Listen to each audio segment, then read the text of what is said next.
Another sunny afternoon. Boy, it's getting hot again. We're up to the 38 degrees.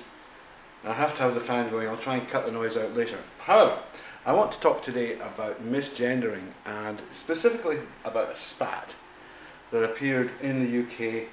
It's actually been brewing since September between Susie Green, who's the CEO of Mermaids, which is a trans supporting charity in the UK, and a journalist called Caroline Farrow, who is a Catholic.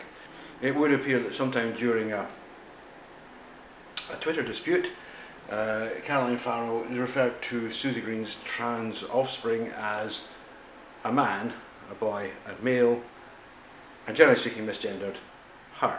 She is a trans woman. So, in fact, she's very famous. She's actually one of the youngest trans women to fully transition in the UK. Farrow made some other comments which are really, again, they're really offensive and they're untrue. But let's just deal with the simple thing first. The first thing to say is that misgendering is horrible, you know. I've never been misgendered, but I have several times been with trans women that I'm close to, sometimes very close, who have been willfully misgendered by ignorant people. And it's extremely painful. It hurts both. It hurt me badly. I was very angry. And it was really horrible for the women involved, the trans women involved. The simple fact is that we live in Angeles City. It's not my favourite place in the Philippines, but we're here just now. And this place is absolutely full of Aussie bogans, the kind of trash that would have been, you know, frankly, their mothers had wiped better things off their ass. And you do get occasional flack from them. It's rare, but because Sam is so passable, but if she's with a ladyboy who isn't passable, then trouble can start. And it's horrible. It's absolutely horrible. So the first thing I would say is that misgendering is something you just shouldn't do. I mean, why would you do it? I mean, I would say that somebody, even if someone was completely unpassable or unconvincing, even in that case, if they were to appear before me, I would say she. You know, I would use appropriate pronouns because it's polite, it's reasonable, it's correct, it's the right thing to do, it's the sensible thing to do. Why would you deliberately insult and demean someone else? Well, apparently some people like doing it. Having said that, I don't believe for 1 minute that misgendering constitutes violence. It certainly does not. It's unpleasant, it's rude, it may well cause offence, but it's not violence. Violence involves actually hitting people and actually hurting them. And words, sticks and stones may break my bones, but words can never hurt me. It's as simple as that. This is not violence.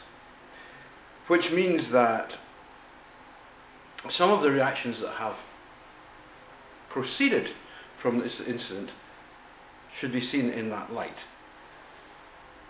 Not only is misgendering not violence, it's not illegal. Why should it be illegal? We have free speech. You know, if I want to call somebody a man and they're actually dressed in a woman's clothes, well, it might not be very polite. It might be specifically and deliberately rude. It might be specifically and deliberately offensive, but the last time I read it, I can walk up to someone in the street and call them a cunt, and it doesn't matter.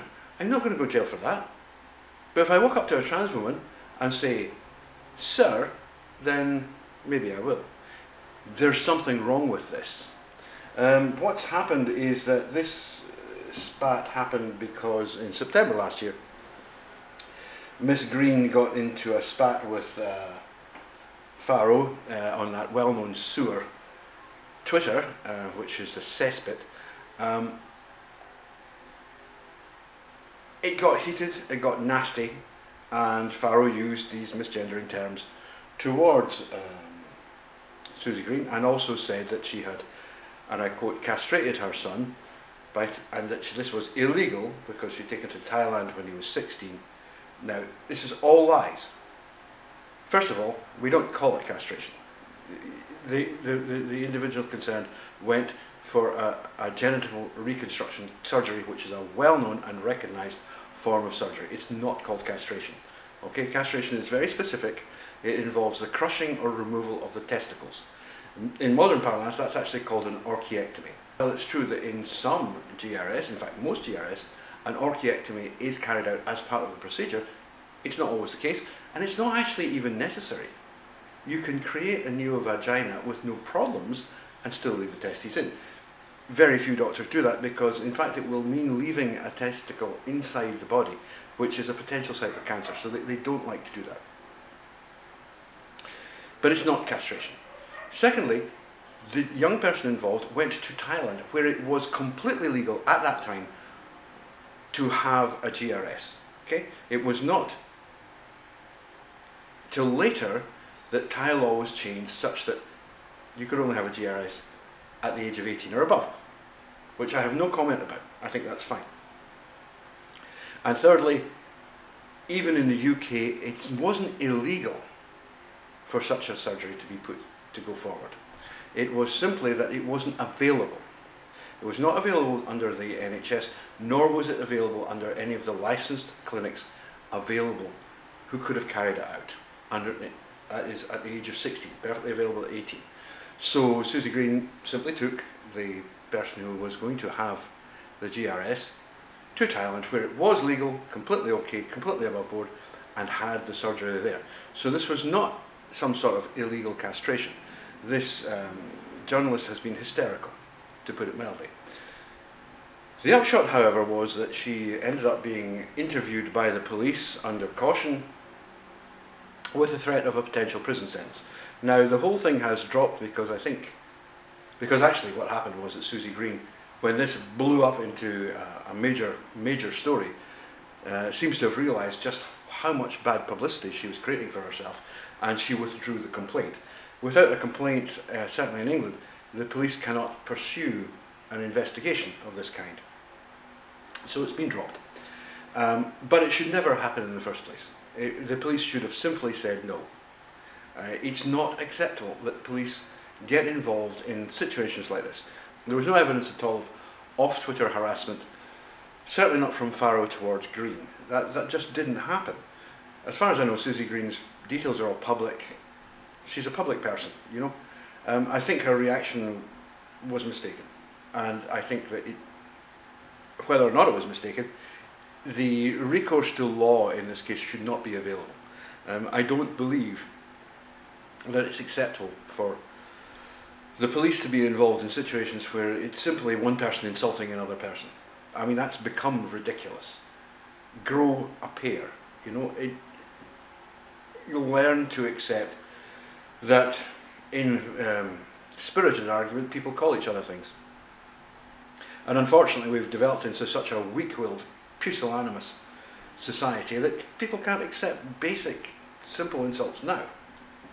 I've already explained, I don't agree with what Farrow said to Green. I think it was wrong.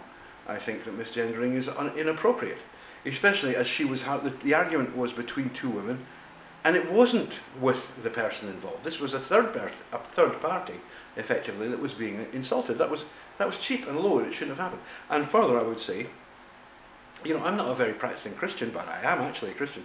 And one of the things about Christianity is you don't get to judge. So Miss Farrow is an extremely poor kind of Catholic if she thinks she can just apply her judgment to other people. That's not how it works.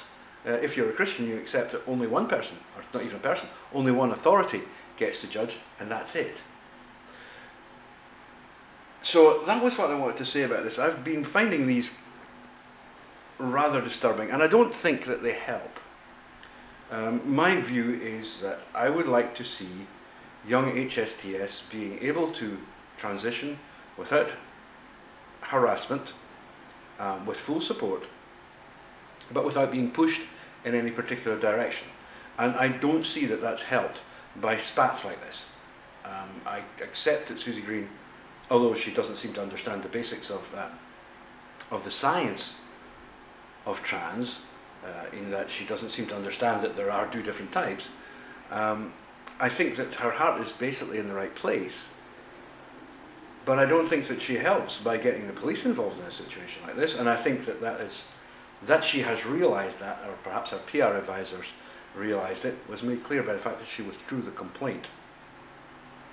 So my view on this is that misgendering is ugly and makes people angry and insults people and hurts people, but it's not a crime.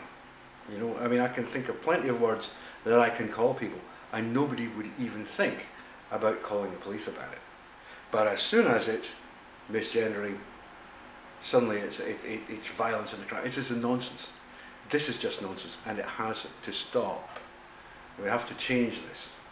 We have to change this for the benefit of genuine trans people. You know, you have to remember that all the large numbers in the West, most HSTS live lives fully as women. They never come out. Nobody ever knows. As soon as they transition, they vanish. Why? Because they don't want to get involved in all of this nonsense. And I don't blame them. Why would you? Why would you want to be involved in this kind of absolute ridiculous public rows over something so stupid as a little bit of misgendering? It's just not right. If you were talking about trans women being beaten up, or you know, the many trans women who are killed, not so much in North America and Europe, but certainly in Brazil, there's still a very high, and increasing in fact, toll of trans women murdered every year. Well, yes, that's something we have to do something about. We have to try and challenge that. So we don't want any more Jennifer Mowdies. But criminalising people for saying a few words in the heat of an argument is ridiculous.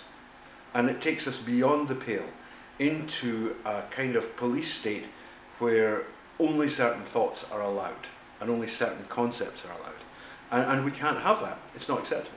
And what will happen is, if people who would like to see trans women have, and trans men, but mainly trans women because there are more of them, have a decent life, we are going to be, we are not going to be helped. Nobody's going to be helped by having these huge rows about nothing at all, which are then grabbed on by papers, legitimately grabbed on by the papers, by the way, like the Daily Mail, the Observer and others, and blown up into great big, horrible, you know, rows, when all it was two intemperate women shouting at each other online. Well, you know, throw a bucket of water at them. Don't get the law involved.